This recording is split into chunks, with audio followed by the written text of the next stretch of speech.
मुसावादाभिर्मनि सिक्खापदं समादयामि।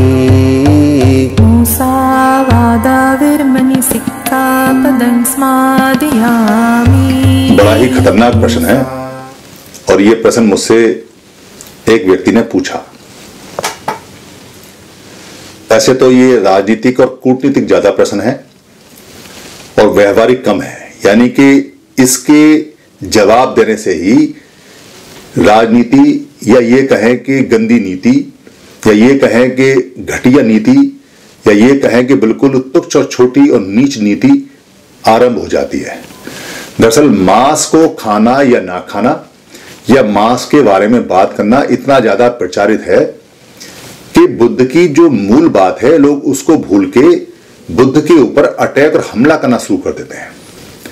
यानी कि वो समझेंगे नहीं, बस पुरानी जो मान्यता जो भरी हुई है कूट कूट के या जो दिमाग के अंदर डाला गया है उसको लेकर बुद्ध की विचारधारा पर बुरी तरह से हमला कर देते हैं।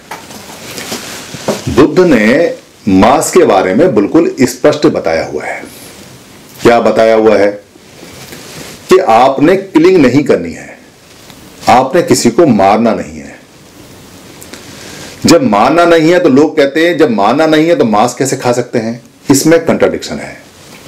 दरअसल अगर कोई मरा हुआ जीव है, जैसे कटा हुआ पेड़ है तो फिर वो जुड़ नहीं सकता, ऐसे ही जो कोई जीव है अगर वो अपने आप मर गया या कोई पक्षी अगर मांस लेके जा रहा है और उसके चोंच से मांस या पंजे से मांस छूट गया या कोई जानवर शेर वगैरह ने कोई शिकार किया और वो खा के वहां से चला गया या कहीं किसी ने जानवर को मारा और वो मार के पड़ा हुआ है और छोड़ के चला गया, तब वो जीव नहीं है, आप उसको फिर हत्या नहीं कर सकते, उसके अंदर कुछ नहीं है, फिर वो मिट्टी है। आपको यकीन नहीं होता तो आप उस मांस के टुकड़े को वहां कुछ देर तक पड़ा रहने दीजिए। कुछ देर का मतलब है 12 घंटे, 24 घंटे, 36 घंटे, 48 घंटे, 72 घंटे, 3 दिन, 4 दिन, 5 दिन, 6 दिन। आप देखेंगे कि उसमें से बहुत जल्दी प्रोटीन है वो, तो उसके अंदर से बहुत जल्दी डीके होने लगता है, वो सड़ने लगता है, उसके अंदर कीड़े भी पड़ सकते हैं, चींटियां आ सकती हैं और उसमें बदबू आने लगती है और वो धीरे धीरे धीरे धीरे पानी उसका अलग बह जाता है। जो पानी है वो ऊपर उड़ जाता है, धीरे धीरे जमीन उसको सोख लेती है, चींटियां उसको खा जाती है, फिर वहां कुछ नहीं बचता। अगर हड्डी हो तो सिर्फ हड्डी बचेगी, वो भी छोटे छोटे जो कीड़े हैं वो इतना साफ कर देते हैं कि हड्डी पूरी चमकदार शीशे में रखने लायक, जड़ने लायक हो जाती है। तो बुद्ध ने मांस के बारे में बिल्कुल स्पष्ट कहा है कि भिक्खु अपनी कोई इच्छा जाहिर नहीं कर सकता खाने में जब वो जाएगा, क्योंकि अगर वो इच्छा जाहिर करेगा तो फिर वो भिक्खु नहीं है, भिक्खु की कोई इच्छा नहीं होती। तो वो जो जिस दरवाजे पे जाता है और जिस दरवाजे पे जाके वो धम्म पढ़ाने के बदले खाना लेता है तो उसको खाने में कुछ भी मिले वो ये नहीं कह सकता कि मैं ये नहीं खाता या वो नहीं खाता, उसको सब चीज खानी पड़ेगी। और जो दिया गया है उसमें चाहे मांस हो, चाहे उसमें अंडा हो, चाहे उसमें सब्जी हो, चाहे उसमें पानी हो, चाहे उसमें ज्यादा लवण हो यानी कि नमक हो या ज्यादा उसमें मिर्च हो, वो मना नहीं कर सकता, क्योंकि उसकी जीभ का स्वाद खत्म हो चुका है। अगर उसके मन में या उसकी जीभ का स्वाद है तो फिर वो भिक्खु नहीं है, क्योंकि उसकी तो अभी इच्छा बाकी है, तो भिक्खु कहां से हुआ वो। तो इसलिए कुछ भी खाने का अगर वो उसे मिलेगा उसे लेके आना पड़ेगा। और चूंकि उसे खाना मिलके खाना है, 5 भिक्खु हैं तो 5 मिलके खाएंगे, आसपास अगर बिहार है तो सारे लोग बिहार में इकट्ठे होंगे तो सारा खाना मिक्स करेंगे, बांटेंगे, तो खाने में कुछ भी आ सकता है। तो भिक्खु खाना खाते समय जीभ का स्वाद नहीं लेता, इसलिए वो सारे खाने को मैश करता है, मिक्स करता है। बिल्कुल जैसे कोई चीज मिक्स की जाती है अच्छी तरह से और मिक्स करने के बाद में फिर उसको खाना खाता है तो सारे खानों के जितने टेस्ट हैं वो खत्म हो जाते हैं, एक टेस्ट पूरे खाने का मिलके आता है जिसको वो ग्रहण नहीं करता, सिर्फ उसको जानता है। तो उसको ये पता ही नहीं रहता कि जो खाना लेके आया है वो खाना जो बिहार में खा रहा है उसमें मांस है या नहीं है, जो भी है उसके लिए वो भोजन है। तो बेसिकली वो ना वो मांसाहारी होते हैं ना वो शाकाहारी होते हैं, वो होते हैं भोजनहारी। उनको इतना खाना चाहिए कि 24 घंटे जीने के लिए उन्हें पर्याप्त हो, कम हो जाए कोई दिक्कत नहीं है, वो उसमें सब्र कर लेते हैं, कई बार भूखे भी रहते हैं, वो उनकी विपश्यना साधना से प्रैक्टिस होती रहती है। ये पूछना कि भिक्खु मांस खा सकते हैं या नहीं खा सकते हैं, उपासक अपने तरह से सोच के इसको करता है। उपासक सोचता है मांस की बड़ी बड़ी बोटियां हैं, हाथ में हैं, और वो मांस को छील छील के खा रहा है। ऐसे ही वो इमेजिन करता है कि भिक्खु भी खा रहा है। भिक्खु का खाना अलग तरह का होता है, वो सारे खाने को ऐसे ऐसे ऐसे करके मिक्स कर लेता है, उसे पता नहीं होता क्या खा रहा है। इसलिए ये सवाल कि वो खा सकता है या नहीं खा सकता है, ये बहुत छोटा सा सवाल है, मगर इसकी राजनीतिक परिणाम, इसके कूटनीतिक परिणाम, या इसके खराब नीति के परिणाम, या इसके पाप नीति के परिणाम लोग अपने हिसाब से इस्तेमाल करते हैं। क्योंकि बुद्ध ने किलिंग के लिए मना किया, मांस के लिए उन्होंने कुछ नहीं कहा, तो बाद के लोगों ने प्रचार किया कि देखो बुद्ध ने मांस के लिए मना नहीं किया और अब हम मांस भी नहीं खाएंगे, यानी कि वो मरे हुए का मांस भी नहीं खाएंगे। इसको तैयार मांस बोलते हैं, जो अपने आप मर गया वो तैयार मांस होता है। वो तो एक तरह से एक भोज्य पदार्थ होता है, उसको जानवर खाएं, जीव खाएं या उसको मनुष्य खाएं, उससे कोई फर्क नहीं पड़ता, क्योंकि जो मरना था वो मर गया, अब वो मिट्टी है। तो बाद के लोगों ने बुद्ध को डाउन करने के लिए ये प्रचार किया कि हम मांस भी नहीं खाएंगे, जबकि वो सबसे ज्यादा मांस खाते थे। उन्होंने इसको सेक्रीफाइस किया, बलिदान किया, और लोगों के दिमाग में और जहन में ये बात डाली कि देखो मांस नहीं खाते। बुद्ध ने तो मांस के लिए कभी ना हाँ कहा ना कहा, मना ना उन्होंने मना किया और ना उन्होंने हाँ कहा, वो जवाब नहीं देते। मगर हम क्लियर कहते हैं कि हम मांस नहीं खाएंगे, और ना केवल हम मांस नहीं खाएंगे, हम जो जानवर पहले खाते थे उनकी हम पूजा भी करेंगे, उनको हम मानेंगे भी। तो लोगों को इस बात पे मानसिक रूप से तैयार करके और ज्यादा फर्क पड़ा। तो मांस एक राजनीतिक हथियार बन गया, और राजनीतिक हथियार बनने से लोगों के मन मस्तिष्क में डाला गया कि जो मांसाहारी होते हैं वो बुरे होते हैं और जो शाकाहारी होते हैं वो अच्छे होते हैं। अरे भाई, मांसाहारी बुरे कैसे हो सकते हैं? ये जो जीभ है ये मांस की बनी हुई है, और ये जब पैदा होते हैं मांस से बनती है और मांस के अंदर ही रहती है। इस जीभ का स्वाद हम पैदा होने से लेकर और मरने तक लेते हैं। हमारा जो गाल है अंदर, ये सारा गाल है, ये मांस का बना हुआ है। हम 24 घंटे अपने गाल के मांस का स्वाद लेते हैं। हमारी जीभ अंदर से कट जाए तो खून हमारे पेट में ही जाता है, बाहर नहीं आता। कितना भी थूके हम बाहर आएगा, तो खून हमारे शरीर में है, पूरा शरीर ही मांस से बना हुआ है। तो चमड़े की बेल्ट को पहनना राजनीति है, मगर चमड़े के ऊपर चमड़ा पहनना राजनीति नहीं है। इसको ध्यान से सोचिए।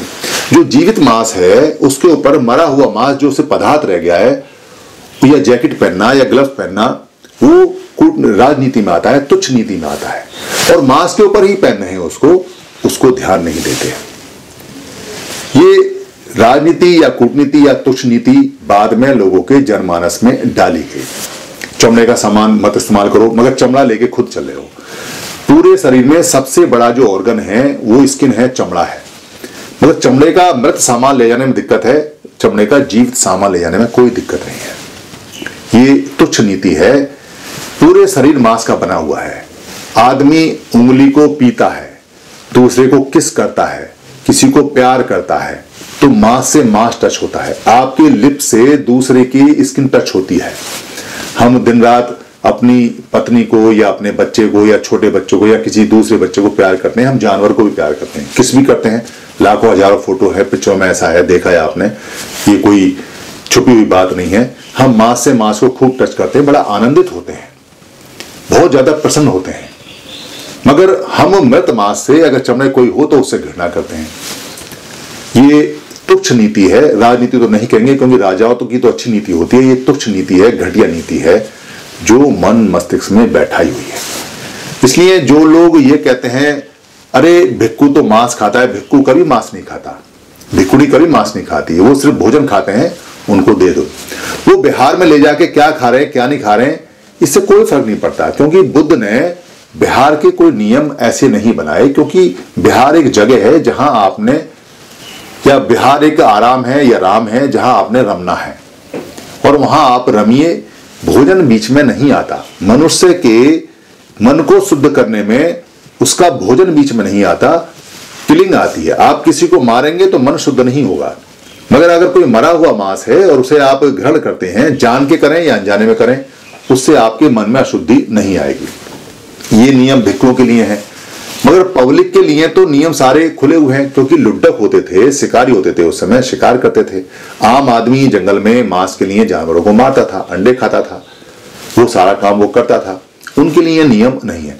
हालांकि सबके लिए कहा है कि पंचशील अपनाओगे तो मारोगे नहीं, उसका फायदा होगा, मगर जो लोग नहीं अपनाना चाहते हैं उनके लिए बुद्ध ने कोई स्ट्रिक्ट नियम नहीं बनाया कि भाई अगर ये किलिंग करता है, मारता है, तो ये आदमी अच्छा नहीं है, या ये ऐसा आदमी है, वैसा आदमी है। वो भी अपने पाप कर्म को जब चाहे जब दूर कर सकता है, जब जिसको समझ में आ जाए। तो मारना नहीं है। अनंत सारे जीव कभी ना कभी तो मरेंगे। जो समुद्र में मछलियां हैं वो एक ना एक दिन मरती हैं, फिर नई आती हैं। जो जंगल में जानवर हैं वो सारे मरते हैं, फिर नए आते हैं। जो घरों में पालने वाले जानवर हैं वो भी मरते हैं, और मरने के बाद में वो भी और भी उत्पन्न होते हैं। तो जो मरे हुए जीव है उसको त्यार बोला हुआ है।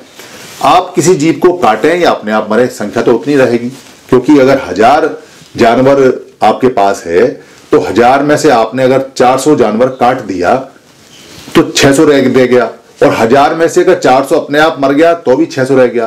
तो आप अगर इंतजार कर सकते हैं कि वो जब अपने आप मरे तब उसको खाया जाए, तब उसकी खाल का इस्तेमाल किया जाए, तब उसकी हड्डियों का इस्तेमाल किया जाए, तो बेहतर है।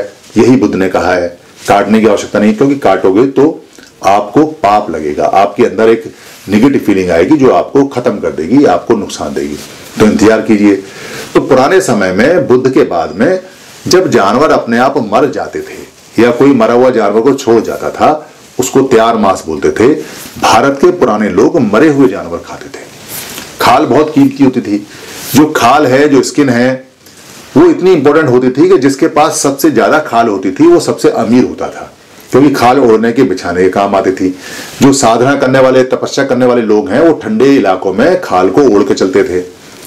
आम आदमी खाल को ओढ़ के चलता था। आज भी ठंडे एरिया में कोई कपड़ा काम नहीं करता जब तक खाल का बना हुआ जैकेट या स्वेटर ना हो। खाल के तंबू बनते थे। खाल को बहुत ज्यादा रस्सी में या बट में या घोड़े के जीन में इस्तेमाल करते थे।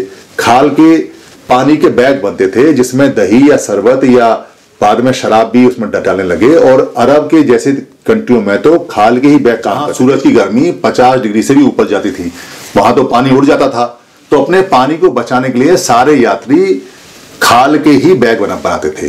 और मस्क तो आप जानते होंगे, मस्क क्या होती है। जानवर पूरा पूरा जो मर जाता है तो उसको सिर्फ गर्दन से उसका मांस निकालते हैं और पीछे से निकालते हैं। 2 छेद उसमें रहते हैं, उसके जो पैरों की खाल होती है उसको बांध देते हैं और वो मस्क बन जाती है। और उसमें 200-250 लीटर तक पानी आता है। ये तो अभी 10, 15, 20 साल तक भी पूरे भारत में चलता था। एक आदमी सफाई करने के लिए झाड़ू लेके नलियों में आगे जाता था, नालियों में, और एक मस्क का पानी लेके पीछे पीछे चमड़े में आता था। और जब कभी शादी और ब्याह होते थे तो मस्क मैन जो होता था, जो मस्क वाला आदमी होता था, उसको कहते थे कि भाई हमारे यहाँ पानी भर जाना 4 टब। तो वो मस्क में नल से पानी, हैंडपंप से पानी लाता था भर के या तालाब से, और उसको डाल जाता था किसी बर्तन में और उसका पैसा लेता था। तो चमड़े में आया हुआ पानी या चमड़े में आया हुआ शरबत सब लोग इस्तेमाल करते थे, तो उसमें कहीं कोई दिक्कत नहीं थी। और जो साइबेरिया के जो ठंडे एरिया हैं या लेह लद्दाख के ठंडे एरिया हैं, उसमें जो भेड़ को मार के खाते हैं, उसकी जो खाल होती है उस खाल के अंदर दूध को जमाते हैं, क्योंकि वहां ठंड बहुत ज्यादा होती है। तो सिर्फ खाल वाला जो बर्तन होता है, जो खाल वाला टम्बलर होता है, उसके अंदर ही दही जमती है, वो भी कई दिन में। और फिर उस दही को ऐसे करके हिलाते हैं, और हिलाने के बाद उसमें से मक्खन निकालते हैं। दही का अलग इस्तेमाल करते हैं, मक्खन का अलग करते हैं। मगर मक्खन को वो जलाने के काम भी लेते हैं, दिए को जलाने के काम लेते हैं, रोशनी भी आती है उससे। उसका घी भी निकालते हैं, तेल भी निकालते हैं, बटर ऑयल। तो खाल के इतने ज्यादा इस्तेमाल थे कि जिनके पास खाल होती थी वो बहुत रिच लोग और बहुत बढ़िया लोग माने जाते थे। इसलिए कोई ये प्रश्न करता है कि बौद्ध भिक्षु बिहार में मांस खा सकते हैं, अधूरा प्रश्न है, उसकी नीयत अच्छी नहीं है। जानकारी के हिसाब से तो वो खुद भी सोच सकता है कि पूरा पूरा खाल का बना हुआ है, पूरा पूरा मांस का बना हुआ है, पूरा पूरा शरीर में मांस ही मांस भरा हुआ है, खून ही खून भरी हुई है, गंदगी गंदगी भरी हुई है। थोड़ा सोच लेता तो प्रश्न ही नहीं करता। मगर राजनीतिक, कूटनीतिक, सत्ता परिवर्तन के लिए आज भी लोगों के दिमाग में ये बात डाली जाती है कि मांस अच्छा है या मांस खराब है। आप इस मांस वाले चैप्टर को क्लोज कर दीजिए, क्योंकि अगर आप क्लोज नहीं करेंगे तो फिर अपने से शुरू कीजिए कि आप मांस के बने हुए हैं। आप जो दिन रात दूसरे को प्यार कर रहे हैं या किस कर रहे हैं या चाट रहे हैं, मांस खा रहे हैं दरअसल आप। और आप जो दूध और दही खा रहे हैं, क्योंकि जो जमीन से प्राप्त होता है वो वनस्पति होता है, और जो जानवर से प्राप्त होता है वो मांस में आता है। तो जानवर से दूध और दही भी प्राप्त होता है। खून प्राप्त करें या दूध प्राप्त करें, दोनों जानवर से मिलता है। अंडा प्राप्त करें वो भी जानवर से मिलता है। तो जानवर दूध जितने भी लोग पीते हैं या माँ का दूध पी रहा है बच्चा, तो वो शरीर का ही एक हिस्सा पीता है, वो मांस से ही बनता है। उसके प्रोटीन में बिल्कुल मांस जैसे गुण होते हैं। दूध को जलाओगे या मांस को अगर तेज आंच पर जलाओगे तो दोनों की स्मेल, दोनों की बदबू या खुशबू एक जैसी आती है। आप ध्यान देंगे तो आपको पता चलेगा कि दोनों लगभग सिमिलर हैं। इस प्रश्न में कोई ऐसी चीज नहीं है सिवाय इसके कि ये तुच्छ नीति है। धन्यवाद। टीम 22 पर सभी वीडियो बुक कॉपीराइट फ्री हैं। आप अपने पोर्टल पर, अपने यूट्यूब पर, अपने फेसबुक पर या किसी भी जो भी ऐप है उस पर आप यहां से डाउनलोड कर टीम 22 से या फेसबुक से या मेरे पेज से कहीं से भी कोई भी वीडियो ले सकते हैं, उसको डाउनलोड कर सकते हैं। उसमें अपने नाम का कुछ भी ऐड कर सकते हैं या अपनी कमेंट्री कर सकते हैं। उस वीडियो का कोई भी पार्ट आप ले सकते हैं, उसका प्रिंट मटेरियल भी बना सकते हैं, उसको किसी भी भाषा में आप बदल सकते हैं, उसका ऑडियो चेंज कर सकते हैं, उसका वीडियो ले सकते हैं। आप जैसे भी चाहें टीम 22 की किसी भी वीडियो का या सारी वीडियो का इस्तेमाल कर सकते हैं। ये हमेशा कॉपीराइट फ्री थी और हमेशा कॉपीराइट फ्री रहेंगी। हमारा सिर्फ इतना काम होता है कि महापुरुषों की जो बातें हैं उन बातों को हम सरल भाषा में, आम भाषा में आप तक पहुंचा देते हैं। अब आगे आपका काम है कि आप अपनी भाषा में बदल के या ऐसा का ऐसा शेयर करके या इसको आगे भेजकर या इसका लिंक भेजकर या इसमें से कोई भाषा बदलकर या इसको प्रिंट कर या इसको लोड कर या डाउनलोड कर या इसको टीवी में बच्चों को दिखाकर या किसी को गिफ्ट कर जैसे भी चाहें वैसे इसको आगे पहुंचाएं।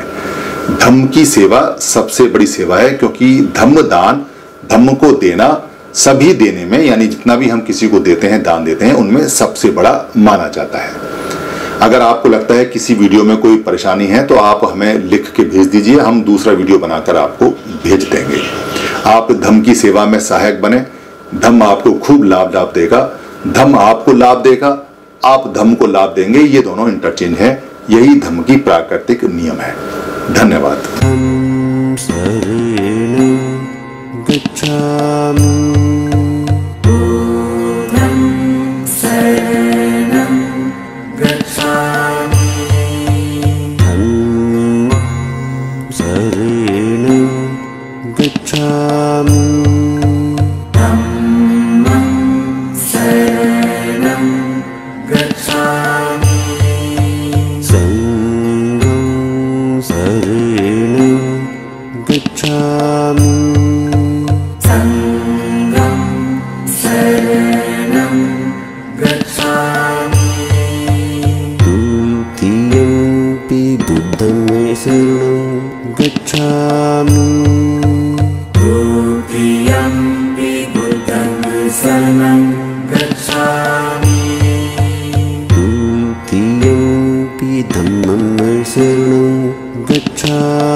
Sangam Saranam Gacchami.